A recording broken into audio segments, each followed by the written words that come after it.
Recording. Good morning, good afternoon, good evening to everybody.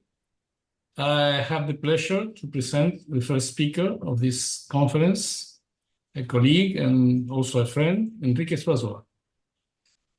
Enrique Zuazua is professor at the University of Erlangen, Nuremberg, in Germany, and the Universidad Autónoma de Madrid, in Spain, and also holds the chair of computational mathematics at Universidad Deusto, in the Basque Country in Spain.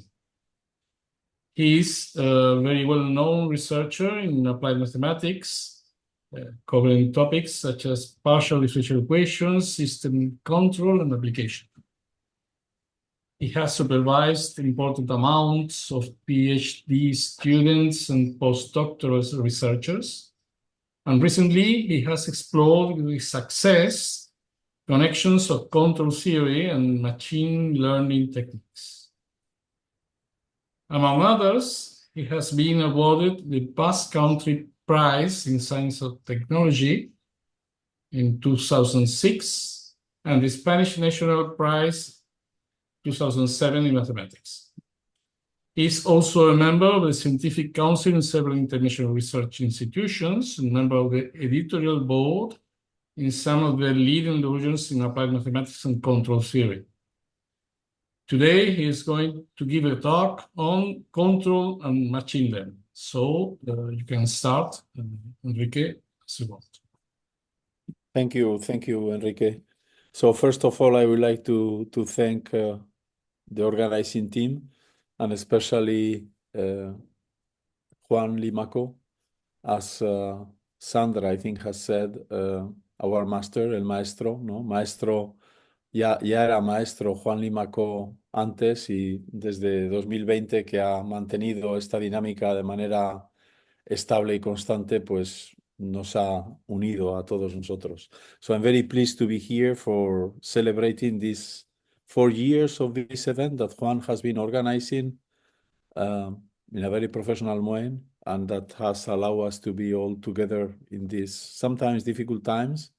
I mean, some other occasions like now, being far away, but able to be together.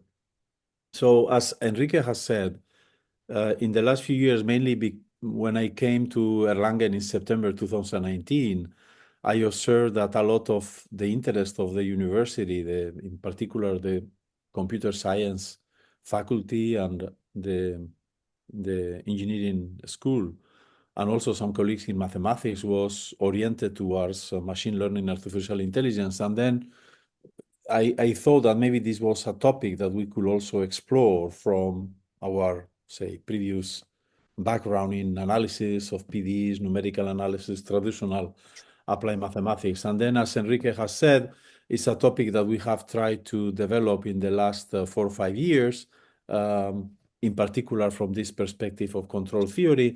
And I would like to give you a brief overview of what we have done and where we stand. This is a lecture I have given already a number of times, but I try to make it evolve so that I can share with you where we stand.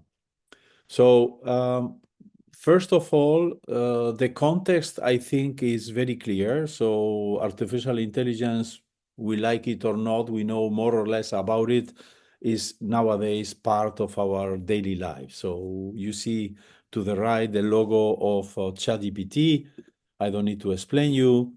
I mean, you can just, there are other large language models. You can install it in your iPhone for free, and you can ask all kind of things, including, I don't know, something that I did recently.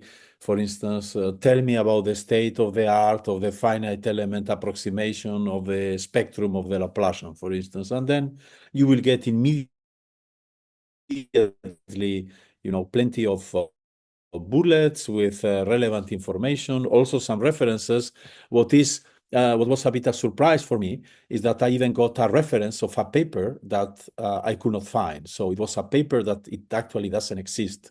The authors being Ernst and Letalek. So Ernst and Letalek certainly have written papers on that topic, but not a paper with that title. And that was a surprise for me to see that ChatGPT was able to give a reference of a paper that then go into Google Scholar and Mathsinet I could not find. So, but on the other hand, when you look to the to the meaning of the acronym ChatGPT, G is for generative, P is for pre-trained transformers. So generative pre-trained transformers, meaning that ChatGPT is able to generate, and therefore in this aim of generating, it can even provide you information that actually doesn't exist, like fake mathematical references. So it's a tool that now is at our disposal. We use it all the time, but we have to do it cautiously. On the other hand, so this is on a daily basis somehow, right? So you can use ChatGPT for translating text, for improving text, for generating images, for generating LaTeX files, for checking LaTeX files, for so many things. On the other hand, the most relevant technological applications are nowadays also employing more and more tools arising in machine learning, also predictive control, which is really very close. Reinforcement learning and model predictive control are two topics that are very, very close. And this is being used in order to enhance the existing computational and applied mathematics techniques by learning from data. And this is an article, for instance, that recently appeared in by the Institute of Natural Sciences. I think I found that in the news, right? So we have every few months we see articles of this kind, magnificent application somehow combining classical mathematics and machine learning. In this case, in order to generate digital twins for fusion plasma. So we see that these kind of tools related to machine learning and artificial intelligence are now present in our scientific activity at the very, very different scales, right? From simply correcting a letter to, tackling very challenging applications. And then, so in this talk, which will be quite, light, a dissemination talk, I will say, I would like to briefly explain you how I understand things are occurring. So maybe the first thing to explain is how does it work? What is the computational practice of machine learning? So a big difference with the main difference probably with classical applied mathematics is that in machine learning, we don't have models, right? So we have just data. So what we do is, in order to very much inspired in the classical ideas of Gauss for linear regression, we build a large nonlinear model, which is kind of a graph as plotted there. So it's a neural network, but it's just a graph where many nodes, neurons are interconnected through different coefficients that are introducing weights to the different neurons. And what is very relevant in machine learning and artificial intelligence, in these neural network architectures, there is always a nonlinearity that is playing a fundamental role. So in contrast with classical linear regression by Gauss, right? Least squares. Here we are adopting nonlinear models in order to be able to better approximate nonlinear manifolds of data. Okay, and then what we do is we say, listen, I have some data, a data set.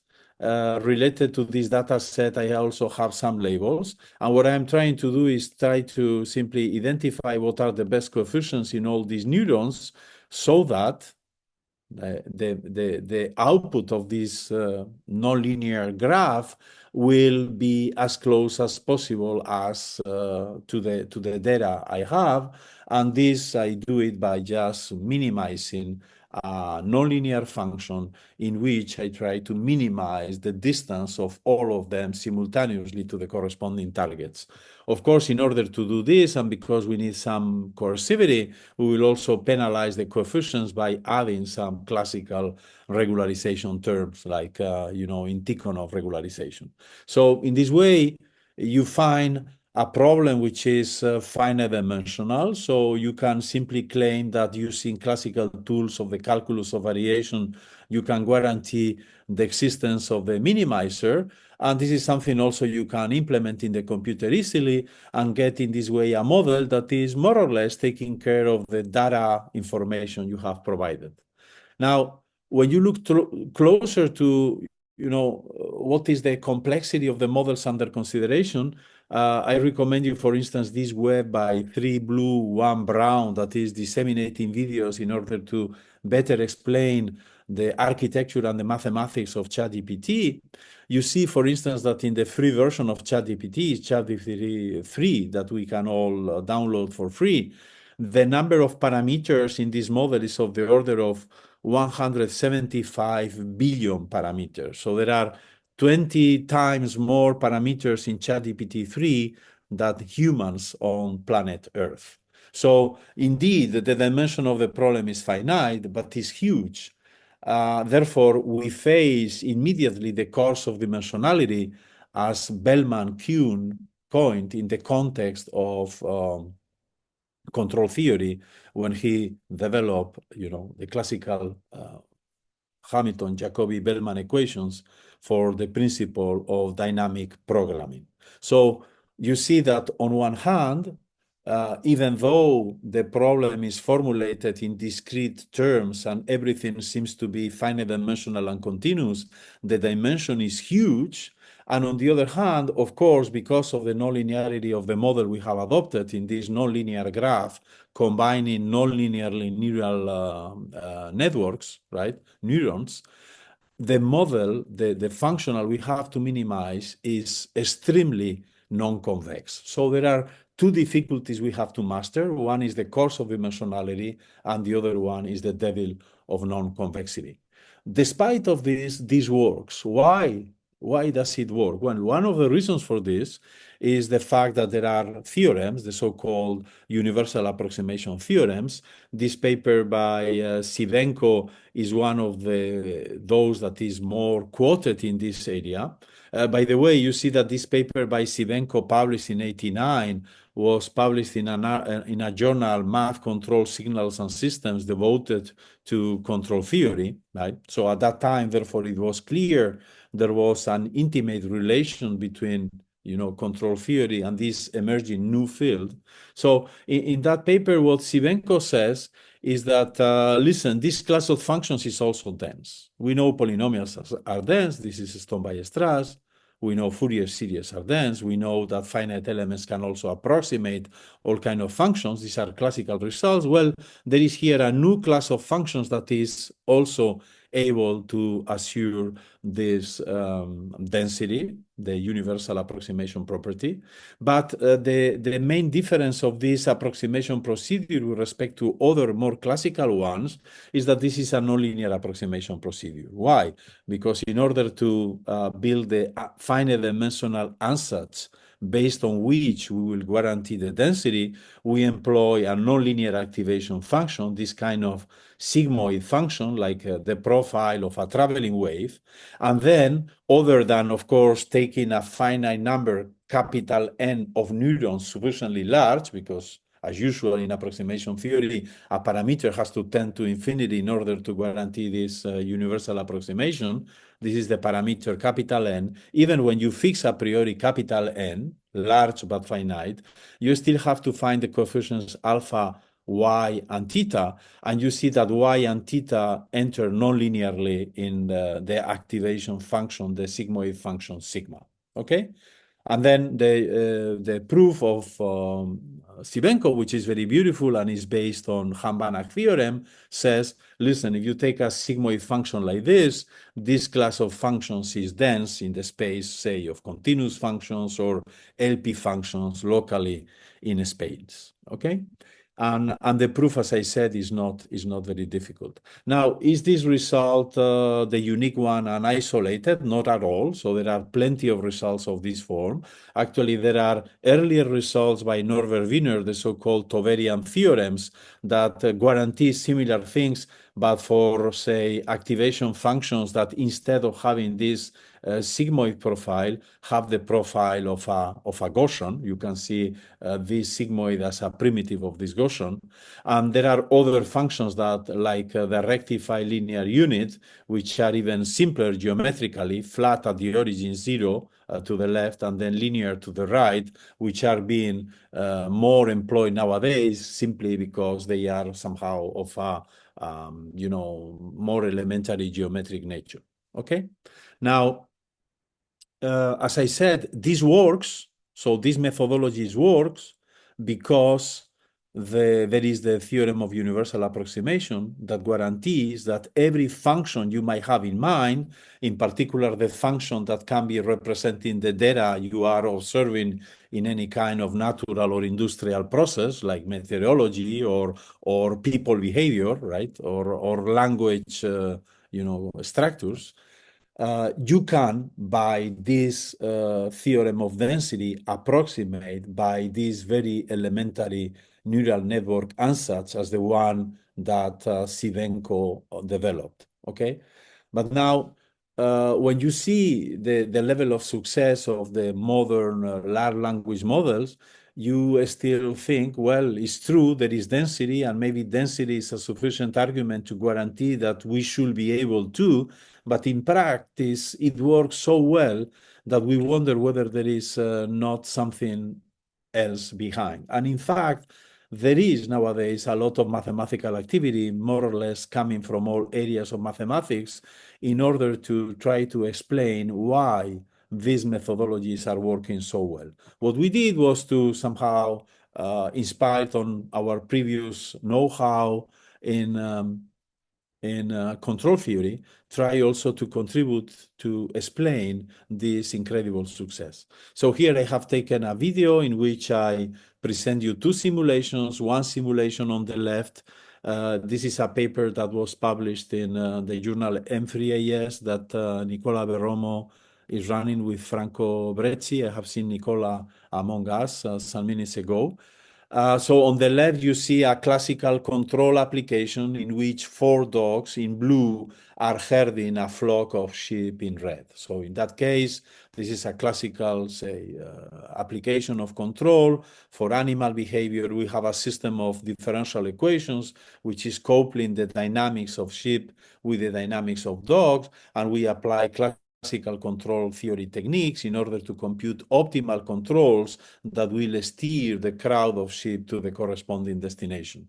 On the right, by the contrary, we see the dynamics of a deep neural network that, as you can observe in the final plot of the dynamics, is able to classify properly a data set, splitting it into 3 classes according to the labels, which in this case are the 3 colors, yellow, green, and purple. So if I have shown you these 2 simulations, maybe you could even have believed that the right-hand side was also a simulation on the control on animal behavior. Maybe the question would have been then, well, but if the video on the right-hand side is animal behavior, maybe there are three different classes of animals, right, behaving differently, but where are the controls? We don't see the controls. The controls here on the left are clearly the 4 blue dogs evolving. Where are the controls here? Our perspective to this topic is to observe that even though here we didn't plot the controls are there, are precisely these parameters of the neural network that we need to train or to optimize. And precisely what I'm trying to show you today is that if you employ control theory, you can better understand why these parameters exist and why they can be found as it happens in practice. So, but of course, in order to bridge control theory and neural networks, we need a model. So what is the model?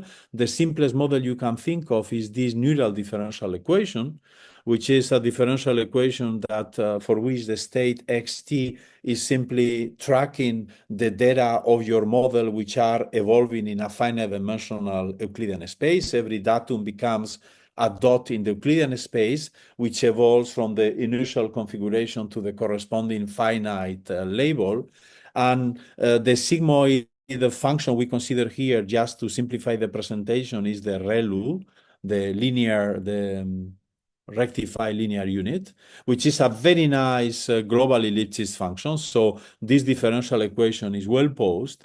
And because we are adopting the perspective of time continuous, the parameters W, A, and B that were discrete in the previous neural network modeling now become time-dependent parameters. These will be the control parameters. So the main difference of this control problem with respect to others one we are used to deal with in physics and engineering or sociology or biology is that here the model is not inspired on the principles of mechanics, but is simply based in an artificial manner employing this very simple nonlinearity Rel loop. Okay? So now this differential equation is nothing but the time continuous version of this time discrete deep neural network in which instead of piling up as down here, as Sibenko was doing, piling up all the neurons in one shot instantaneously, which makes things hard to be understood from a geometric and dynamic perspective. What we do, we add one neuron in each time iteration in order to build a time discrete version of this neural differential equation. Now, maybe the biggest difference of other than this lack of inspiration in classical or continuum mechanics of the neural differential equation perspective to machine learning is that in this case, we will not do as in classical control theory, where you give me an initial configuration and a target, and then whenever you change the initial configuration and the target, you are allowed to change the control in order to send a rocket, say, from Earth to the moon or back. But rather, in this case, we will need to compute coefficients W, A, and B that guarantee that all the data set simultaneously is being driven from the initial position to the corresponding targets. So we will be automatically dealing with problems that can be considered within the class of simultaneous or ensemble control problems. So this is probably the unique two important differences of this classical control theory and the modern perspective of machine learning. One is the fact that there is no mechanics. You simply adopt this artificial model because, as you will see, it's easy to handle and sufficient to solve the problems we have to deal with. And the second one is that we are not dealing with classical control problems where every trajectory can be controlled by a different control, but actually all trajectories have to be controlled simultaneously. So, okay, this works. I will tell you more in a few minutes.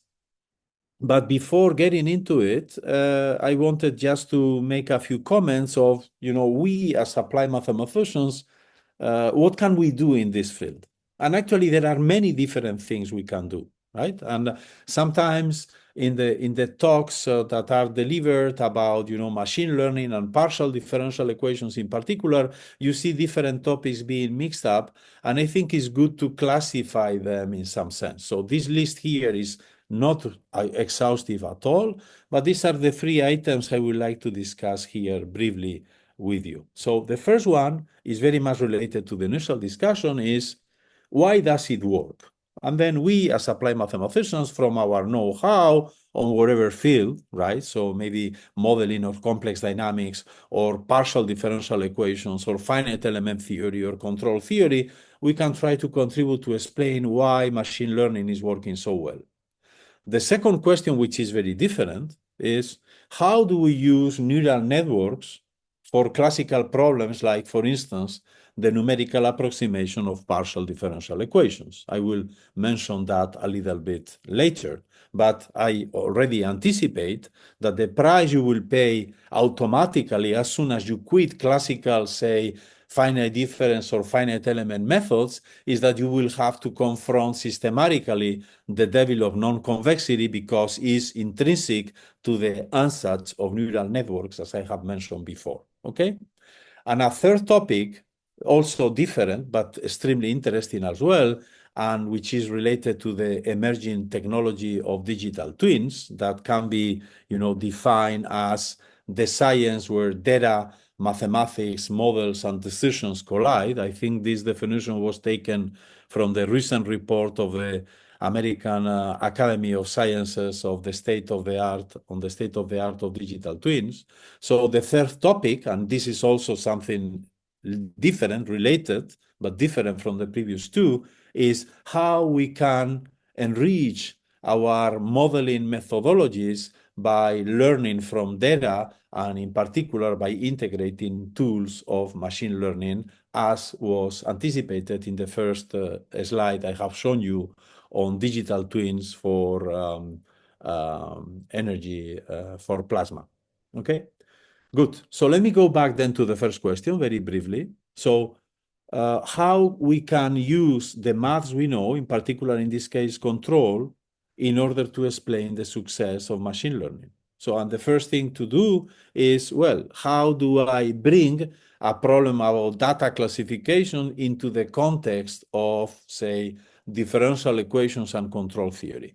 Well, the way to do it is illustrated in this simple picture, in which I have taken 32 items, 32 trash items of different classes. We all understand the problem: plastic, glass, paper, and organic. And then we need to build a machine that is able to classify trash automatically. Of course, this is something we can do, but we don't want to do it very long, right? So we don't want to spend time, classifying trash. We want to build a robot that will be able to do it. And then the robot has to understand what is plastic, and then the instruction that plastic has to go to yellow, what is glass that has to go to green, and so on. So how do we do that? We take each of these items. We can take a picture with our, telephone. Then this becomes just a sequence of pixels. This means that every picture becomes a point in a Euclidean space of very high dimension, because images live in spaces of very high dimensions. And then for every item, we are then indicating what is the corresponding target. And the target can be, for instance, the 4 polar coordinates, right? So it can be north for plastic, south for glass, east for paper, and west for organic, for instance, on the plane. So we have to build a map from a high-dimensional Euclidean space into a space of 2 dimensions that will be able to map these 32 items into the corresponding baskets. So the goal, of course, is not to do it with these 32, but the idea is that if this is the training set, if the training set is rich enough and represents sufficiently well all the possible, say, items that one can encounter when classifying trash, right?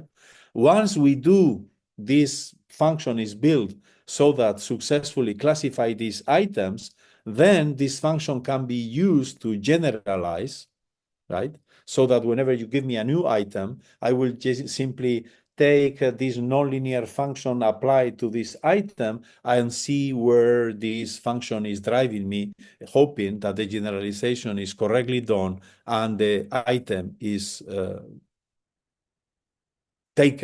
put into the corresponding correct basket. So you see, we have to build a robot, but in order to build a robot, the first thing we have to do is to be able to build this mathematical function. And then, as I said before, what Sivenko said, the universal approximation theorem says, is, well, if you are looking for a mathematical function, then you can do it according to this ansatz of neural networks. What we have done here is to show you that actually you can also, instead of employing this static ansatz, use rather this differential equation, this neural differential equation. Why neural? Because, as I said, it's purely artificial, and the nonlinearity is adopted a priori as being the one given by the rectified linear unit.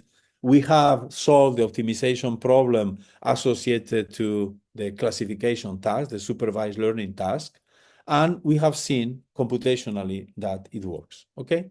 Now, what is the theory behind? Well, the theory behind, we explain it in this paper, appeared last year in SIAM Review in collaboration with Dominic Ruiz-Vallet, who is now a postdoc in Imperial College. And in that paper, we explain how, actually it's harder to write than to explain why it works. And the theorem says, yes, this can be done. So in Euclidean space dimensions higher than 2, not in one dimension, because in one dimension, there is no room in order to classify data. If you try to move data, they will collide. But if you are in 2D or higher, there is room for data to move freely without collisions of the corresponding items, particles, or trajectories, right? In any finite dimension higher than 2, in any time horizon, you give me any number of data n, and you tell me a priori what are the labels in also a finite number of classes m, we can always find coefficients a, w, and b, depending on time, which are piecewise constant and with a finite number of jumps, so that the corresponding neural differential equation is able to simultaneously control all this data to the corresponding baskets. So not only this function, this robot that is needed in order to classify the training set can be found, but in fact it can be found as the Poincaré map, as the map, mapping initial data into the terminal values of the corresponding trajectories, if we compute the controls, the parameters properly according to an algorithm or just by training it using optimization techniques. Okay, so here a second comment I wanted to make. Of course, this is related to transport, optimal transport, or generative neural transport, in the sense that once you have built this differential equation, you can view the vector field of this differential equation, which of course is time dependent, is non-autonomous, also as being the vector field of a transport equation that is transporting initial data to destination. So you see that we are being able to transport according to these ansatz. If we choose properly this neural vector field by using these control theoretical ideas, we are able to transport say multi-atomic measure into the corresponding destination. Okay, so this is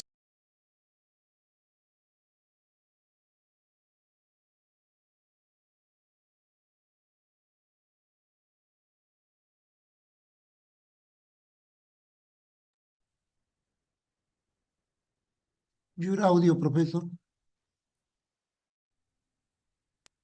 the audio is on. Maybe the link of the internet is not sufficiently good. Can you hear me now? ¿Me oyes ahora? Sí. Yes. Sí, okay. So here now what we do is we don't impose the condition of optimality on the transport map, but by the contrary, we have the advantage that the transport vector field is extremely simple geometrically, because it's simply this ReLU function that is tuned a long time according to the parameters W, A, and B. Okay? And the proof of this theorem in the paper by Domenech with Domenech Ruiz-Ballet is very much inspired on the Rubik cube. We all know what solving the Rubik cube means. So this is a disordered Rubik cube, and this is an ordered configuration, a solved configuration of the Rubik cube. We see that solving a Rubik cube means that every microphase has to be taken to a big phase so that phases are homogeneous. So all the yellows are on one side, all the blues are on the other, and so on. This means that we have classified all these microphases according to their colors in the corresponding baskets. Baskets are now represented by the corresponding phases.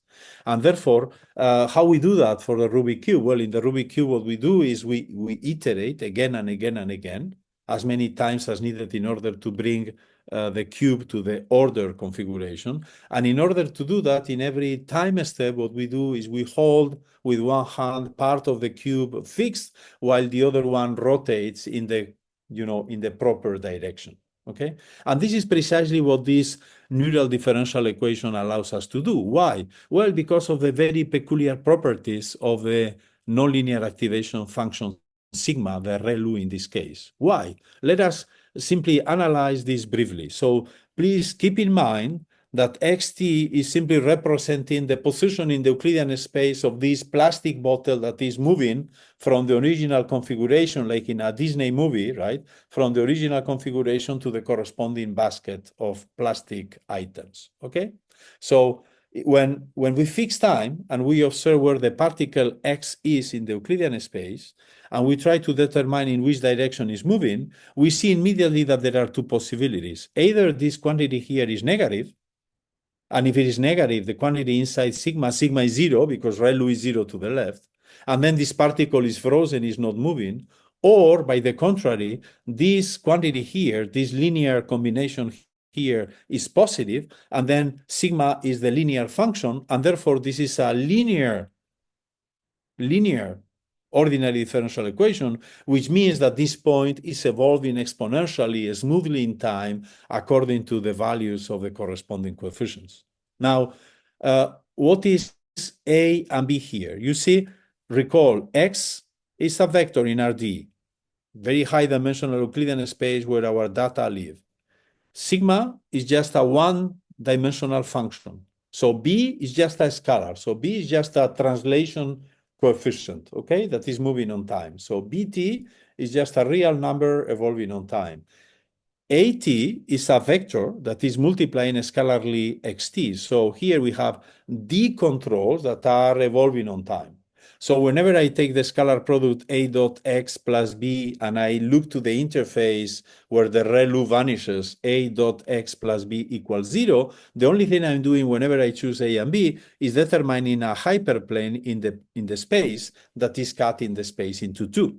And we are saying half of the space is frozen while the other one is moving. Well, and what the vector W, now a column vector of D dimensions, is doing is simply telling us what is the direction of motion of the half part of the space that is really in motion. Okay? And now what we do in our paper is to show by a induction algorithm. So here I'm showing you just how to classify one item in 4 steps. We show by an induction algorithm is that wherever the class of initial data is, if you are in dimension 2 or higher, you can build controls in a piecewise constant manner by just cutting a space into two halves and then moving the other strategic one in the proper direction so that one by one all data are classified. Okay, so of course this theorem doesn't give you the optimal number of controls of switches or jumps that you need in order to solve the problem. This is something that we have further explored with other team members, but it gives you already a very clear idea of how this works and why this works. This works actually because these neural differential equations have this property of ensemble controllability. Okay? Now, concerning the two other topics, very briefly, the first one is neural network approximation of PDEs. This is something we can do, but, and somehow is related to machine learning, but it's a very different topic, right? So then we are not explaining anymore why machine learning works. What we are doing is just taking this idea of Sibenko, of nonlinear approximation theory, and see whether we can develop new computational methods for solving PDEs. So I brought here just an example like the Laplacian. You all know the Laplacian. We all know the Laplacian is very simple. We have the Lax-Milgram theorem. We have the variational approximation. We have the solution is the minimum of the energy in the Hilbert space H10. And we know also that based on these ideas, we can do finite elements by simply gamma convergence or Galerkin approximation by replacing the space H10 by a finite dimensional space of finite elements, right? And then minimizing the same energy in the corresponding restricted finite dimensional space. Finite element theory says if you do that, you get a convergence of order H, at least for domains which are, say, of class C2, so to have good regularity theory. Now, how can you employ machine learning ideas in this context? But you will see this has pros and contras, right? On one hand, it's very easy. The only thing you have to do is to say, well, I replace the ansatz of finite elements by this ansatz of Sibenko. I take k neurons, k being large. In this way, the number of parameters in this ansatz will be k times d plus 2, right? D being the dimension of the Euclidean space where the domain omega is embedded. So there are a few a finite number of parameters. But you see that as soon as you do that, now the manifold of solutions of the test functions, the approximation subspace you consider, it will be nonlinear.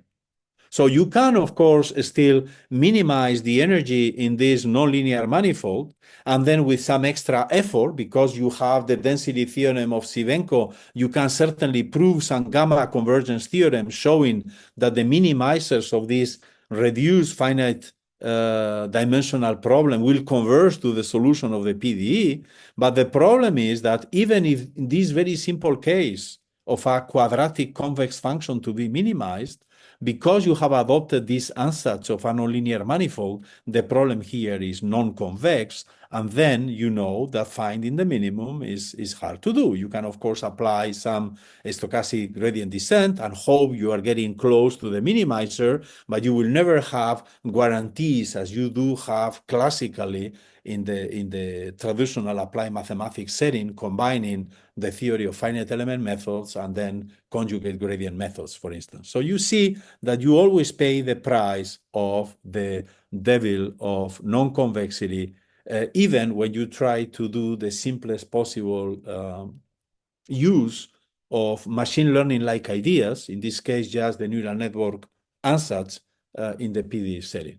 So what we did rather was to think on how can we tackle the third direction, integrate data into our PD modeling consideration. So this is, I think, a field that is emerging that I like to call PDE plus D. So PDE for partial differential equations, and the last D for data. So how can we enrich PDE with data, PDE plus D? Well, the first thing you can do, this is part of our work in collaboration with Kang Liu, Lorenzo Liberani, and Siqian Li in our team. Now Kang Liu got a position in Dijon, in France. So what we did was the following. We said, well, listen, because we learned how to control data from t equals 0 to t capital T, if you have sensors in a given, say, physical process that are giving you values of solutions at different locations in different times, like initial time, say the black dots, second time, the blue dots, the green, and so on, we can reiterate our procedure of controlling from t equals 0 to capital T. We can do it linking the different time instances in which the sensors are providing relevant information. And of course, we can build a purely artificial model that is able to track this data. This can be done. But then again, this is purely artificial modeling of data dynamics inspired on the capacity of these neural differential equation models of tracking data. There is no mechanics on it, right? So now, in order to get a bit further, what we did, this is a very elementary observation, but is relevant, is to realize that, for instance, if you are in the context of nonlinear differential equations, if you have a guess, you have an idea of what your model is, and in case the model is non-autonomous, when you employ this kind of neural network approximation methods, you see something very interesting, and is that the approximating differential equation, which might be indeed will be nonlinear because of the presence of the activation function, it will have the very property that the time dependency will be totally trivial, it will be linear. So the model under consideration is not autonomous. This is what we call is semi-autonomous. It depends on time, but it depends trivially on time because it's just a coefficient depending on time.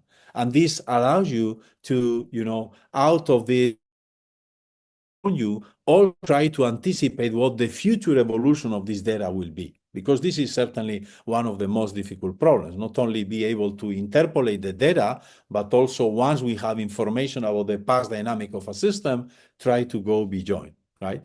And then the other application we have explored is how to use this in the context, for instance, of phenomena that are modeled by a transport equation. This is, for instance, a well-known model due to Doswell frontogenesis.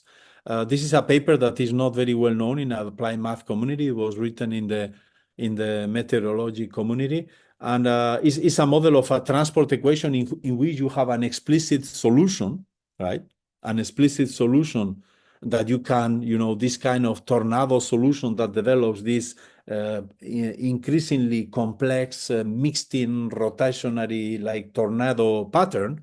And what we have done is to employ these techniques of data-driven modeling of ODEs, right? In order to see that indeed, if you learn from the data on the left, then you can guess what is the vector field in this semi-autonomous manner, and with that, generate the transport equation that is able to mimic Doswell frontogenesis. But in this case, without knowing the PDE a priori, just having the observation on the left on, a finite number of sensors that are tracking the evolution of this fluid mixing. And just to conclude, in order to maybe open up a little bit the discussion, if there is still some time, I think there is still plenty to be done in this area of PD plus D.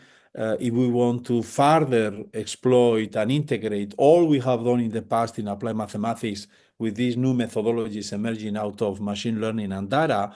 And I think this could be a good proposal for developing such a methodology, which consists on, on one hand, exploit the possibility that out of data, we can generate models that are purely based in machine learning. Are these, say, neural differential equations that know nothing about mechanics? They simply, employing the very properties of, say, universal approximation in a dynamic manner, these simultaneous and ensemble control properties. They are able to provide artificial models based on neural networks that are able to track data.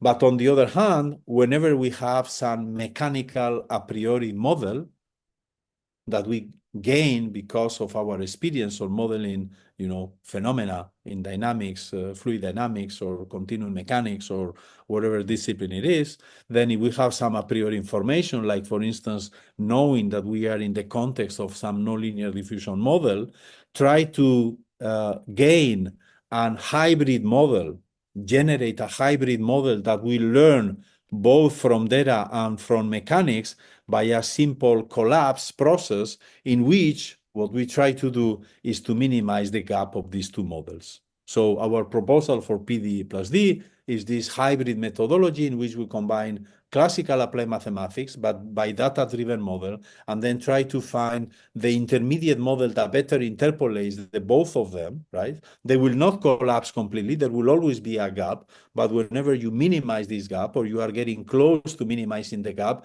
you can always claim, well, listen, I have now a new model, which is a mutant, right? Which has learned from mechanics because it originates and is close to the model coming from mechanics, but has also evolved in order to integrate the information coming from data because it has been also built to minimize the distance with respect to this artificial model. And this is a field in which there is plenty to be done. And I hope, I will convince you, at least some of you, that this is a topic that at least deserves some attention, not only for us as researchers, but also, in order to better train the future generations of mathematicians, scientists, and engineers, as we used to do in our universities as a first duty. Thank you again for your attention, for your invitation. Thank you again, Maestro Juan, for all these 4 years of seminars, hoping that there will be many more. Gracias. Thank you very much. Thank you very much for your talk. We have time now for a couple of questions, so you can write it in the chat or even try to activate the microphone and ask them.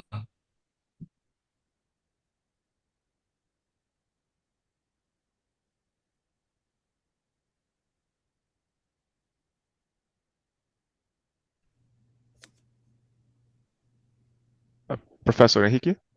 Yeah. Sí. In the machine learning community, right, usually one try to generate the the model so it can classify unseen data, right? With these constructions, is there possible that for unseen data, it will be the control that it takes to the target, or it does have any guarantee for this? You mean the generalization power of all this, right? Yeah, exactly. Yeah. So of course we can get estimates for this, right? So once you build a model, because the controls, the coefficients, W, W, A, and B are based on the training data set, if you know a priori some information about the distance, right? In some kind of, Wasserstein distance, for instance, between the training data set and the generalization data set, using the size of the controls and classical estimates, for differential equations of the type of Gromwald, we can give estimates on the generalization power of these models. But of course, these estimates are always very conservative, right? Because after all, we are simply, using control theory to find controls for which we have an a priori bound on how big they are, and then we, quantify the generalization estimates by using the stability properties of these dynamical systems, inequalities like Gromwald that are also very conservative, right? So this is a very good question, and in fact, there is a lot to be done in order to better, sharpen these estimates and try to explain why in practice these methodologies work much better than our very conservative analysis estimates will anticipate, right? And in particular, why, these methods are particularly well suited for high dimensional problems, right? Or for data sets that in principle could be huge, right? In which our analysis techniques will provide only very, very rough estimates. And in practice, we see that things can be improved. And then there is several directions of work in this direction in our team in collaboration with our PhD student Antonio Alvarez and some other collaborators. We have two directions of extension of our works that better sharpen our estimates about generalization. One is to exploit high dimension. There is more room in higher space dimensions, and therefore the generalization might be better than expected. And then the second one is that, normally the data sets we consider have clustering properties that allow to reduce the complexity of the control we build, so that this allows to reduce, the estimates on the generalization power. But this is a very difficult topic, even in classical control theory, right? Because after all, optimal controls, those that are really the optimal ones, are characterized either by a Pontryagin maximum principle or by the principle of dynamic programming of Bellman. And I recall you, that's a very good question, actually, the one you formulate, because this allows me to recall that Bellman coined the concept of course of dimensionality precisely in the context of classical control problems. Because he said, listen, for classical control problems, the solution exists. The optimal control exists. It can be characterized as the solution of a Hamilton-Jacobi equation. I think Professor Lyons is lecturing later, right? So he is the one that made the breakthrough to explain why these solutions have a solution, the viscosity solutions.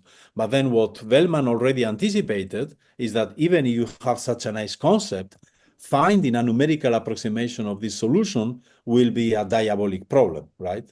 And this is when he coined the term of the course of dimensionality. So, we have to remain, calm, be modest, and realize that here we are touching problems of a level of complexity which is even higher to the classical ones in control theory and in the course of dimensionality for Bellman equations, because now we are in a context of high dimensional spaces and large size data sets. Thank you. Okay, thank you. We have a last question by Professor Nicola Velomo that had hand. Well, Thank you for the talk. Very, very well looking forward.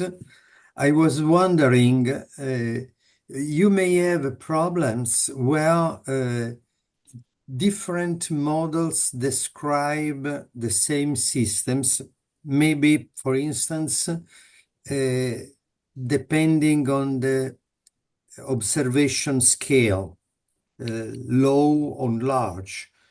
And can you think about trying to, the approach can be extended to this type of equations? Yeah, that's a very natural question, right? So it's, for instance, how do you do multi-scaling here, right? And certainly that's a very, very natural question. So in particular, so here I am working in a given d-dimensional space. I said, okay, I take all items, I take pictures, all belong to the same dimensional space. But in practice, maybe this is not true. We are, dealing with such a diversity of data, so that the different data belong to different dimensional Euclidean spaces. Yeah. So Yeah. probably then we need to think in terms of multi-scale, right? There are some, there are some topics that are maybe easier to tackle. For instance, there is a very vibrant topic in the context of machine learning is called federated learning. Is when the data set is distributed into different locations and they cannot be communicated. Like, for instance, biomedical applications, when you are combining informations provided by different hospitals, okay? Okay, but these hospitals have information that, because of legal regulations, they cannot simply openly share, okay? So then these problems are very close to domain decompositions, I will say. But what you are mentioning is a step further.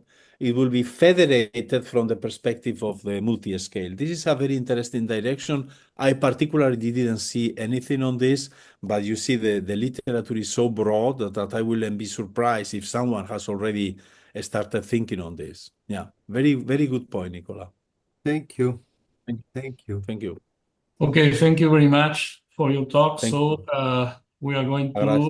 to thank you, and we are going to pass to the next speaker. The next speaker is